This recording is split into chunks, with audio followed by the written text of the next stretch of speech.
कहते हैं कलम यानी पत्रकारिता की ताकत तलवार की ताकत से भी कई गुना ज्यादा होती है। ये हमने सुना है, पढ़ा है, देखा भी है। लेकिन आज के दौर की समस्या यह है कि कलम से सत्य लिखने वालों की संख्या बहुत कम हो चुकी है, जबकि हाथ में माइक और कैमरा लेकर न्यूज की नाट्यशाला में करतब दिखाने वालों की संख्या लगातार बढ़ती जा रही है। न्यूज में हो रही नौटंकी वाली इस मिलावट का एक आत्म विश्लेषण करेंगे, अपना भी एक विश्लेषण हम करेंगे। इस विश्लेषण की पृष्ठभूमि में इस साल की वर्ष 2020 की दो सबसे बड़ी खबरें हैं। वो है सुशांत सिंह राजपूत की मौत की खबर, और दूसरी सबसे बड़ी खबर है जो आजकल चल रही है, हाथरस का हत्याकांड। इन दोनों खबरों के मामले में होना तो ये चाहिए था कि पीड़ितों को न्याय मिलता, उनके परिवार को न्याय मिलता और संपूर्ण सच सामने आता। लेकिन टीआरपी के नाम पर सत्य में फेक न्यूज की मिलावट होने लगी। पत्रकारिता के नाम पर आम लोगों का मनोरंजन करने की होड़ मच गई और न्याय और सत्य इस फरमाइशी रंगमंच के पर्दे के पीछे चले गए और देश के लोग चुपचाप ये सब कुछ होते हुए देखते रहे।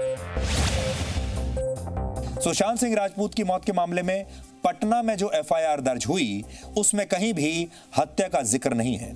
यहां तक कि खुद सुशांत का परिवार भी हत्या की बात नहीं कह रहा। वो ये कह रहा है कि किसी ने आत्महत्या के लिए उसे उकसाया या मजबूर किया।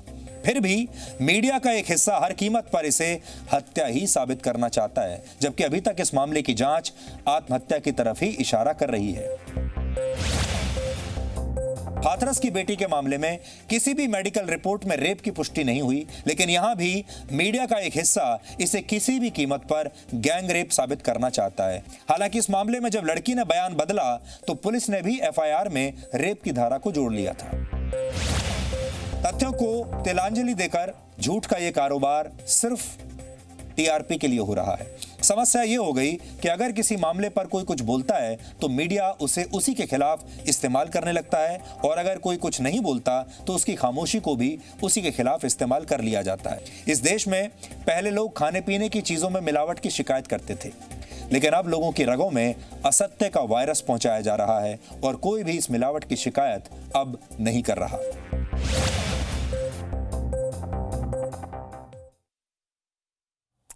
और हाथरस मामले पर सबसे पहले आपको अपडेट दे देते हैं। हाथरस में जातीय हिंसा फैलाने की साजिश की गई। यूपी के मुख्यमंत्री योगी आदित्यनाथ ने खुद इस बात की जानकारी दी। उन्होंने खुलासा किया, एजेंसियों की जांच में जातीय हिंसा फैलाने की साजिश का पता चला है। केंद्र और राज्य सरकार की छवि को खराब करने की कोशिश की गई। हाथरस में हिंसा फैलाने के लिए वेबसाइट बनाई गई और उसी वेबसाइट से ये फेक न्यूज फैलाई गई। अफवाहों को फैलाने का काम वेबसाइट के जरिए किया गया।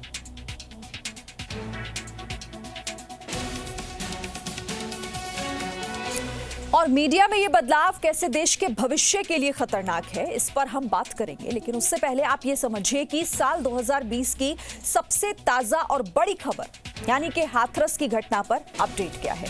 हाथरस हत्याकांड में आज का सबसे बड़ा अपडेट ये कि उत्तर प्रदेश पुलिस ने इस घटना के आधार पर कई एफआईआर दर्ज की है। इनमें प्रदेश का माहौल बिगाड़ने और जातीय हिंसा फैलाने की साजिश की बात कही गई है। जस्टिस फॉर हाथरस नाम से एक वेबसाइट बनाई गई। मीडिया पर भी गंभीर आरोप लगाए गए। एक अज्ञात नेता पर पीड़ित परिवार को लालच देने का आरोप है कि कुछ नेताओं ने इस लड़की के परिवार को 50 लाख रुपए देने का लालच दिया। एफआईआर में यह भी कहा गया है कि फॉरेंसिक जांच और मेडिकल रिपोर्ट में रेप की पुष्टि नहीं हुई है। फिर भी कुछ लोग मीडिया और सोशल मीडिया पर बार बार बलात्कार की बात कर रहे हैं। उत्तर प्रदेश की सरकार इस मामले में सीबीआई जांच की सिफारिश कर चुकी है, लेकिन हैरानी यहां पर इस बात को लेकर है कि पीड़ित का परिवार इस मामले में सीबीआई जांच नहीं चाहता, बल्कि उनकी ये मांग है कि इसकी जांच सुप्रीम कोर्ट की निगरानी में कराई जाए। इस मामले में उत्तर प्रदेश के मुख्यमंत्री योगी आदित्यनाथ का क्या कहना है, ये आपको सुनना चाहिए। आपने आज समाचार पत्रों में पढ़ा होगा और न्यूज चैनल में आप देख रहे होंगे सुबह से ही, उत्तर प्रदेश में अभी कितनी भीषण जाति और सांप्रदायिक दंगे की नींव रखी गई थी। एमनेस्टी इंटरनेशनल जैसे संगठनों के माध्यम से, विदेशी फंडिंग के माध्यम से कैसे कैसे लोग, राजनीतिक दलों के लोग, विभिन्न संगठनों के लोग किस तरीके से दंगा कराने पे उतारू थे।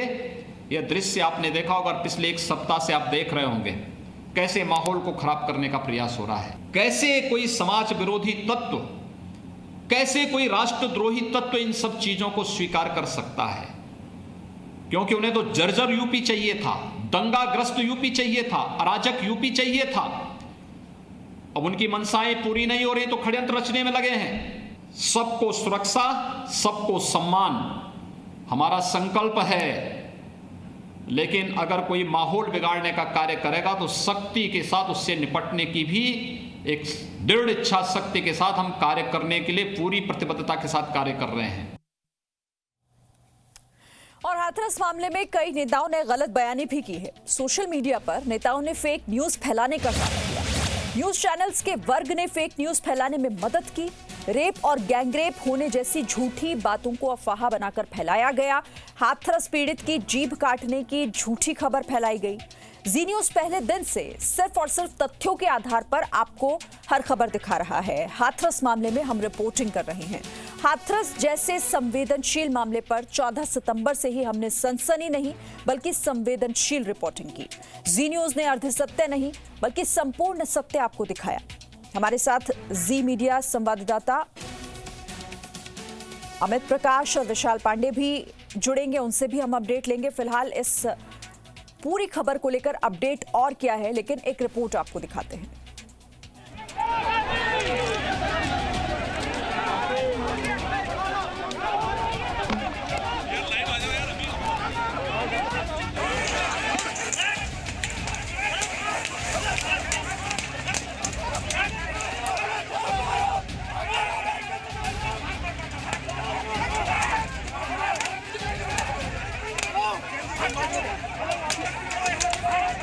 दलित बेटियों के साथ और दलित समाज दलितों के खिलाफ दलित लड़की का होता है।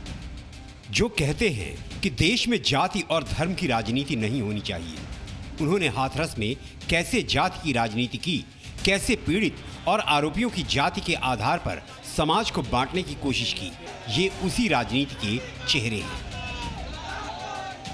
जिस प्रकार गरीब दलित बेटियों के साथ कुकृत्य हो रहा है, कैसा माहौल देश में बन रहा है, खास करके हमारे सबसे कमजोर और दलित समाज के ऊपर। दलितों के खिलाफ तो लगातार जुल्म हो रहा है। रेप एंड मर्डर एक दलित लड़की का होता है।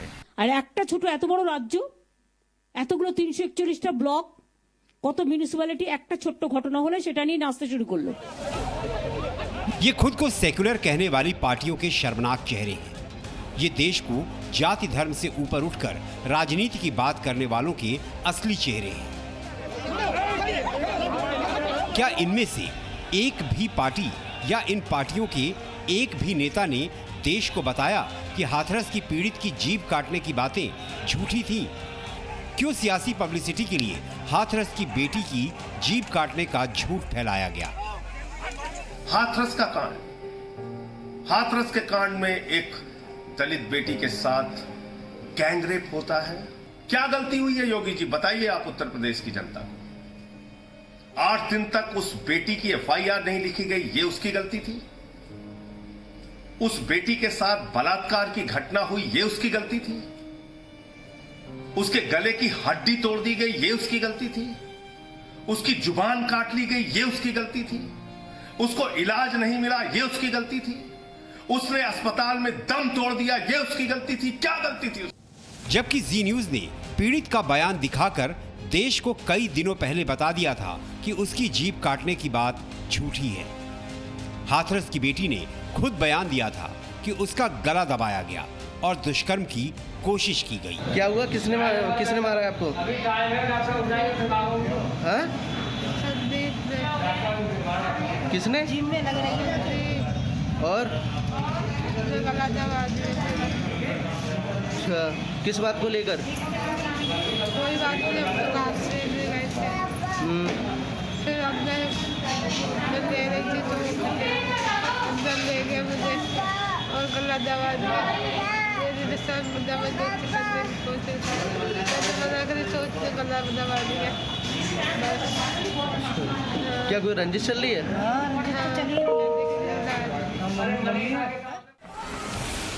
इन्हीं नेताओं ने देश से सबसे बड़ा झूठ हाथरस की बेटी से रेप और गैंग रेप को लेकर बोला, जबकि पीड़ित ने जी न्यूज को मिले वीडियो में बताया था कि उससे रेप नहीं दुष्कर्म की कोशिश हुई। जांच होने के बाद जी न्यूज के तथ्यों पर हाथरस की बेटी की अलीगढ़ मेडिकल कॉलेज की रिपोर्ट सत्य की मुहर लगाती है। तो एक बेटी को न्याय दिलाने के नाम पर राजनीतिक दलों ने अपनी अपनी रोटियां सेकी और अफवाह गैंग ने अफवाह फैलाकर दंगा कराने की एक बड़ी साजिश की। इस खबर पर बातचीत के लिए मेरे साथ इस वक्त जी मीडिया संवाददाता अमित प्रकाश हमारे साथ जुड़ गए। अमित प्रकाश, अब ये तो साफ हो गया है, बहुत हद तक साफ हो गया है कि ये पूरा मामला और इस मामले की आड़ में एक बड़ी साजिश थी दंगा कराने की, जातीय हिंसा फैलाने की। देखिए शिरीन, सबसे पहले तो हमें ये समझना होगा कि अर्ध सत्य बहुत खतरनाक होता है। अगर आधा सच बाहर आए उससे खतरनाक कोई चीज नहीं होती और मीडिया की बड़ी जिम्मेदारी है। हम लगातार 4-5 दिनों से वहां से ग्राउंड रिपोर्ट्स कर रहे हैं, रोज एक नई चीज आती है। और शुरू से पहले दिन मुझे याद है जब हमने डीएनए में इस खबर को विस्तार से लिया था, उसमें ये बात हमने साफ कही थी कि बहुत सारी ऐसी चीजें हैं जिसमें हमें बहुत सोच समझ के, बहुत सारी चीजों को, बहुत तथ्यों को जान समझ के, बहुत तथ्यों का सच पता करके उसके बाद लोगों के सामने लाना चाहिए। लेकिन अति उत्साह जब कहते हैं ना कि मीडिया का एक वर्ग इतने अति उत्साह में है कि वहां एक पूरा ड्रामा क्रिएट करने के चक्कर में एक पूरी आप देखिए जिस तरीके से इसकी कवरेज हुई है, जिस गैर जिम्मेदाराना तरीके से लोगों ने अपनी अपनी बातें कई चैनल्स ने कही है, उसको लेके बहुत सारे ऐसे सवाल उठे, उसको लेके बहुत सारी ऐसी बातें हैं और अब धीरे धीरे एक एक करके बात आ रही है। मैं 2 चीजें अहम आपको बताना चाहूंगा। सबसे पहले तो ये, बाहर के देशों से फंडिंग, पीएफआई की फंडिंग, वैसे लोग इन्वॉल्व जिन्होंने दिल्ली में शाहीन बाग को प्लान किया था, वैसे लोगों ने जिन्होंने दिल्ली में शाहीन बाग की पूरी स्क्रिप्ट लिखी थी। स्क्रिप्ट लिखने वाले वही थे, एक्टर्स बदल गए थे। यानी कि दिल्ली के शाहीन बाग को उत्तर प्रदेश के हाथरस में इंप्लीमेंट करने की एक पूरी कोशिश थी।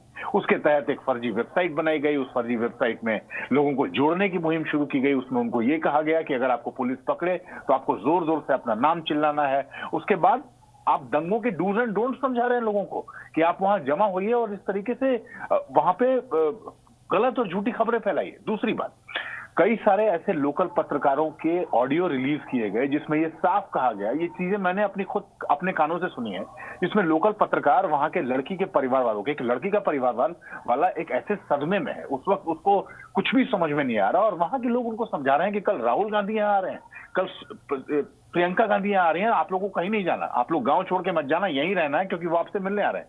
आप इस तरह से बातें कर रहे हैं, ये दबाव बना रहे हैं। जिस तरीके से दबाव बनाने की इसमें कोशिश की गई, जिस तरीके से इसमें फर्जी प्रोपेगेंडा लगातार फैलाया गया और उस फर्जी प्रोपेगेंडा के तहत एक बहुत बड़े दंगे की साजिश थी, अस्थिर करने की साजिश थी। जो सच था वो एक एक करके सामने आ रहा है। जो चीजें उस बेटी ने खुद अपनी जुबान से कही हैं, उसको दबाने की कोशिश और अपनी राजनीति को आगे करने की कोशिश, अपने प्रोपेगेंडा को आगे करने की कोशिश।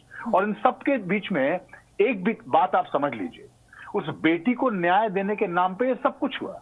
उस बेटी को न्याय देने के नाम पे वो फर्जी वेबसाइट बनाई गई। उस बेटी को न्याय देने के नाम पे अलग अलग पॉलिटिकल पार्टी के लोग उसके गांव के बाहर धरने पे बैठे। उस बेटी को न्याय देने के नाम पे अलग अलग पॉलिटिकल पार्टी के बड़े लीडर्स उसके घरों तक पहुंचे। लेकिन अब उसका न्याय पीछे रह गया है, अपना प्रोपेगेंडा लोगों ने आगे कर लिया है और यही हो रहा है पिछले 3-4 दिनों से, जो हमने ग्राउंड रिपोर्ट वहां से की है और जो चीजें समझ में आ रही हैं। और मैं आपको पहली लाइन जो बात कह रहा था, अर्ध सत्य बहुत खतरनाक होता है, बहुत आधा खतरनाक सच है। भी बाहर नहीं आया। और ये दुखद है कि मीडिया के एक वर्ग ने ऐसा किया कि इस मामले में पूरा सच दिखाने की बजाय वो भी उस गैंग का हिस्सा बन गए जो अफवाह फैलाने का काम कर रहे थे। मैं आपके पास लौटती हूं अमित प्रकाश, लेकिन हाथरस की इस घटना को मीडिया का एक वर्ग और राजनीतिक पार्टियां अपने अपने हिसाब से रंग देने में जुटी हुई हैं, लेकिन सत्य सिर्फ सत्य होता है और सत्य का कोई भी संस्करण नहीं होता।